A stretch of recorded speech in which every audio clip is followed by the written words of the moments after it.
The Chronicles of Narnia by C.S. Lewis. Book 5. The Horse and His Boy.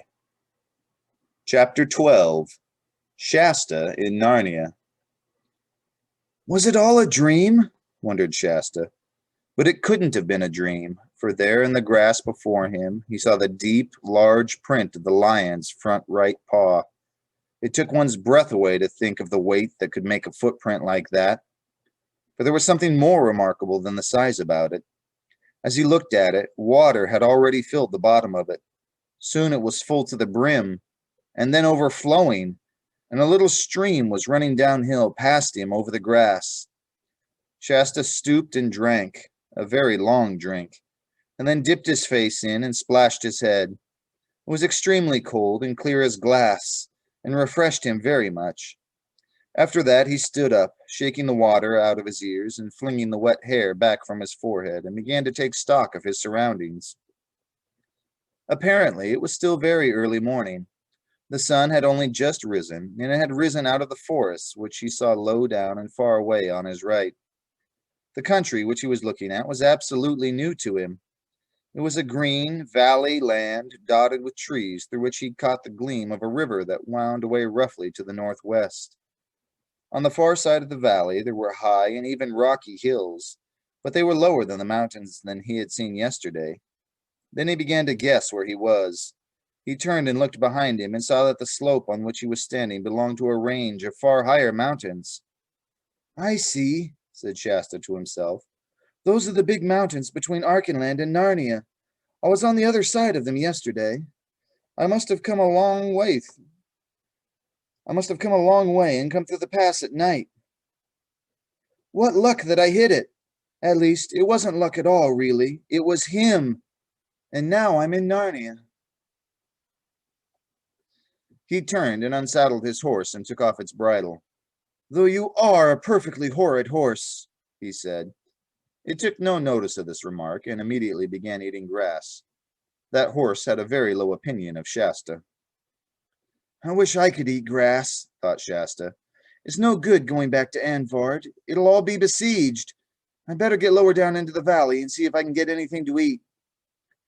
So he went on downhill. The thick dew was cruelly cold to his bare feet, till he came into a wood. There was a kind of track running through it, and he had not followed this for many minutes when he heard a thick and rather wheezy voice saying, Good morning, neighbor. Shasta looked round eagerly to find the speaker, and presently saw a small, prickly person with a dark face who had just come out from among the trees. At least, it was small for a person, but very big indeed for a hedgehog, which was what it was. Good morning, said Shasta, but I'm not a neighbor. In fact, I'm a stranger in these parts. Ah, said the hedgehog inquiringly. I've come over the mountains, from Archenland, you know. Oh, Archenland? The hedgehog. That's a terrible long way. Never been there myself. And I think, perhaps, said Shasta, someone ought to be told that there's an army of savage Carlomenes attacking Anvard at this very moment. You don't say so, answered the hedgehog. Well, think of that. And they do say that Carlomen is hundreds and thousands of miles away, right at the world's end, across a great sea of sand. It's not nearly as far as you think, said Shasta. It oughtn't something to be done about this attack on Anvard. Oughtn't your high king be told? Certain sure. Something ought to be done about it, said the hedgehog. But you see, I'm just on my way to bed for a good day's sleep. Hello, neighbor. The last words were addressed to an immense, biscuit-colored rabbit whose head had just popped up from somewhere beside the path. The hedgehog immediately told the rabbit what it had just learned from Shasta. The rabbit agreed that this was very remarkable news and that somebody ought to tell someone about it with a view of doing something. And so it went on. Every few minutes they were joined by other creatures, some from the branches overhead and some from little underground houses at their feet. So the party consisted of 5 rabbits, a squirrel, 2 magpies, a goat-footed fawn, and a mouse, who all talked at the same time and all agreed with the hedgehog. For the truth was that in that golden age, when the witch and the winter had gone, and Peter the High King ruled in Cair Paravel, The smaller woodland people of Narnia were so safe and happy that they were getting a little careless. Presently, however, two more practical people arrived in the little wood. One was a red dwarf whose name appeared to be Duffel. The other was a stag, a beautiful lordly creature with wide liquid eyes, dappled flanks, and legs so thin and graceful that they looked as if you could break them with 2 fingers. "Lion alive!" roared the dwarf as soon as he had heard the news. "And if that's so, why are we all standing still chattering? Enemies are on guard. News must be sent to Cair Paravel at once. The army must be called out. Narnia must go to the aid of King Loon." "Oh," said the hedgehog, "but you won't find the High King at Cair. He's away to the north, trouncing those giants. And talking of giants, neighbors, that puts me in mind—" "Who'll take our message?" interrupted the dwarf. "Anyone here got more speed than me?" "I've got the speed," said the stag. "What's my message? How many Carlamines?" 200 under Prince Rabadash and—" But the stag was already away, all 4 legs off the ground at once, and in a moment its white stern had disappeared among the remoter trees. "Wonder where he's going," said a rabbit. "He won't find the High King at Cair Paravel, you know." "He'll find Queen Lucy," said Duffel. "And then, hello, what's wrong with the human? It looks pretty green. Why, I do believe it's quite faint. Perhaps it's mortal hungry. When did you last have a meal, youngster?" "Yesterday morning," said Shasta weakly. "Come on, then, come on," said the dwarf, at once throwing his thick little arms round Shasta's waist to support him. "Why, neighbors, we ought to be ashamed of ourselves. Come with me, lad, breakfast, better than talking." With a great deal of bustle, muttering reproaches to itself, the dwarf half led and half supported Shasta at a great speed further into the wood and a little downhill. It was a longer walk than Shasta wanted at that moment, and his legs began to feel very shaky before they came out from the trees to a bare hillside. There they found a little house with a smoking chimney and an open door, and as they came to the doorway, Duffel called out, "Hey, brothers, a visitor for breakfast." and immediately, mixed with a sizzling sound, there came to Shasta a simply delightful smell. It was one he had never smelt in his life before, but I hope you have. It was, in fact, the smell of bacon and eggs and mushrooms all frying in a pan.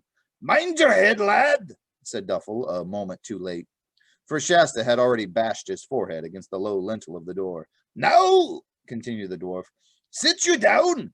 The table's a bit low for you, but then the stool's low too. That's right. And here's porridge, and here's a jug of cream, and here's a spoon." By the time Shasta had finished his porridge, the dwarf's 2 brothers, whose names were Roggin and Bricklethumb, were putting the dish of bacon and eggs and mushrooms and the coffee pot and the hot milk and the toast on the table. It was all new and wonderful to Shasta, for Carlamine food is quite different. He didn't even know what the slices of brown stuff were, for he had never seen toast before. He didn't know what the yellow soft thing they smeared on the toast was, because in Carlamine you nearly always get oil instead of butter. And the house itself was quite different from the dark, frosty, fish-smelling hut of Arish, and from the pillared and carpeted halls and the palaces of Tashbaan. The roof was very low, and everything was made of wood, and there was a cuckoo clock and a red and white checked tablecloth and a bowl of wildflowers and little curtains on the thick paned windows. It was also rather troublesome having to use dwarf cups and plates and knives and forks. This meant that helpings were very small, but then there were a great many helpings, so that Shasta's plate or cup was being filled every moment, and every moment the dwarves themselves were saying, "Butter, please, and another cup of coffee," or "I'd like a few more mushrooms," or "What about frying another egg or so?" And when at last they had all eaten as much as they possibly could, the 3 dwarves drew lots for who would do the washing up, and Rogan was the unlucky one. Then Duffel and Bricklethumb took Shasta outside to a bench which ran against the cottage wall, and they all stretched out their legs and gave a great sigh of contentment, and the 2 dwarves lit their pipes. The dew was off the grass now, and the sun was warm. Indeed, if there hadn't been a light breeze, it would have been too hot. "Now, stranger," said Duffel, "I'll show you the lie of the land. You can see nearly all South Narnia from here, and we're rather proud of the view. Right away to your left, beyond those near hills, you'll just see the Western Mountains. and that round hill away on your right is called the Hill of the Stone Table. Just beyond—" But at that moment he was interrupted by a snore from Shasta, who, what with his night's journey and his excellent breakfast, had fallen fast asleep. The kindly dwarves, as soon as they noticed this, began making signs to each other not to wake him, and indeed did so much whispering and nodding and getting up and tiptoeing away that they certainly would have waked him if he had been less tired. He slept pretty well nearly all day, but woke up in time for supper. The beds in that house were all too small for him, but they made him a fine bed of heather on the floor, and he never stirred nor dreamed all night. Next morning they had just finished breakfast when they heard a shrill, exciting sound from outside. "Trumpets!" said all the dwarfs, as they and Shasta all came running out. The trumpet sounded again, a new noise to Shasta, not huge and solemn like the horns of Tashban, nor happy and merry like King Loon's hunting horn, but clear and sharp and valiant. The noise was coming from the woods of the east, and soon there was a noise of horse hoofs mixed with it. A moment later, the head of the column came into sight. First came the Lord Paradan on a bay horse carrying the great banner of Narnia, a red lion on a green ground. Shasta knew him at once. Then came 3 people riding abreast, 2 on great chargers and 1 on a pony. The 2 on the chargers were King Edmund and a fair-haired lady with a very merry face who wore a helmet and a mail shirt and carried a bow across her shoulder and a quiver full of arrows at her side. "The Queen Lucy!" whispered Duffel. But the one on the pony was Corin. After that came the main body of the army, men on ordinary horses, men on talking horses, who didn't mind being ridden on proper occasions, as when Narnia went to war. Centaurs, stern, hard-bitten bears, great talking dogs, and last of all, 6 giants. For there are good giants in Narnia, but though he knew they were on the right side, Shasta at first could hardly bear to look at them. There are all sorts of things that take a lot of getting used to. Just as the king and queen reached the cottage and the dwarves began making low bows to them, King Edmund called out, "Now, friends, time for a halt and a morsel." And at once there was a great bustle of people dismounting and haversacks being opened and conversation beginning, when Corin came running up to Shasta and seized both his hands and cried, "What? You here? So you got through all right? I am glad. Now we shall have some sport. And isn't it luck? We only got into harbor at Cair Paravel yesterday morning, and the very first person who met us was Shirvey, the stag, with all his news of an attack on Onvard. Don't you think?"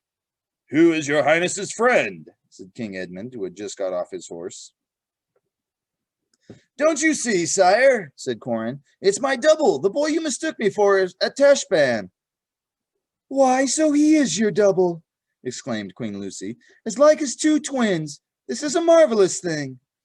"Please, your majesty," said Shasta to King Edmund, "I was no traitor, really I wasn't, and I couldn't help hearing your plans, but I'd never have dreamed of telling them to your enemies." "I know now that you are no traitor, boy," said King Edmund, laying his hand on Shasta's head. "But if you would not be taken for one another time, try not to hear what's meant for other ears. But all's well."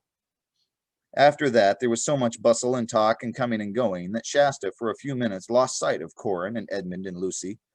But Corin was the sort of boy whom one is sure to hear of pretty soon, and it wasn't very long before Shasta heard King Edmund saying in a loud voice, "By the lion's mane, Prince, this is too much. Will your highness never be better? You are more of a heart scald than your whole army together. I'd as lief have a regiment of hornets in my command as you." Shasta wormed his way through the crowd, and there saw Edmund looking very angry indeed, Corin looking a little ashamed of himself, and a strange dwarf sitting on the ground making faces. A couple of fawns had apparently just been helping it out of its armor. "If I had but my cordial with me," Queen Lucy was saying, "I could soon mend this, but the High King has so strictly charged me not to carry it commonly to the wars and to keep it only for great extremities." What had happened was this. As soon as Corin had spoken to Shasta, Corin's elbow had been plucked by a dwarf in the army called Thornbutt. "What is it, Thornbutt?" Corin had said. "Your Royal Highness," said Thornbutt, drawing him aside, "our march today will bring us through the path and right to your royal father's castle. We may be in battle before night." "I know," said Corin. "Isn't it splendid?" "Splendid or not," said Thornbutt, "I have the strictest orders from King Edmund to see to it that your highness is not in the fight. and you will be allowed to see it, and that's treat enough for your highness's little years. Oh, what nonsense, Corin burst out. Of course I'm going to fight. Why, the Queen Lucy's going to be with the archers. The Queen's grace will do as she pleases, said Thornbutt, but you are in my charge. Either I must have your solemn and princely word that you'll keep your pony beside mine, not half a neck ahead, until I give your highness's leave to depart, or else it is his majesty's word. We must go with our wrists tied together like two prisoners. I'll knock you down if you try to bind me, said Corin. I'd like to see your highness do it, said the dwarf. That was quite enough for a boy like Corin, and in a second he and the dwarf were at it hammer and tongs. It would have been an even match, for though Corin had longer arms and more height, the dwarf was older and tougher. But it was never fought out. That's the worst of fights on a rough hillside. For by very bad luck, Thornbutt trod on a loose stone, came flat down on his nose, and found when he tried to get up that he had sprained his ankle, a really excruciating sprain which would keep him from walking or riding for at least a fortnight. See what your highness has done, said King Edmund. Deprived us of a proved warrior on the very edge of battle. I'll take his place, sire, said Corin. Pshaw, said Edmund. No one doubts your courage, but a boy in battle is a danger only to his own side. At that moment, the king was called away to attend to something else, and Corin, after apologizing handsomely to the dwarf, rushed up to Shasta and whispered, Quick! There's a spare pony now in the dwarf's armor. Put it on before anyone notices. What for? Said Shasta. Why, so that you and I can fight in the battle, of course. Don't you want to? Oh, yes, of course, said Shasta. But he hadn't been thinking of doing so at all, and began to get a most uncomfortable prickly feeling in his spine. That's right, said Corin. Over your head. Now the sword belt. But we must ride near the tail of the column and keep as quiet as mice. Once the battle begins, everyone will be far too busy to notice us.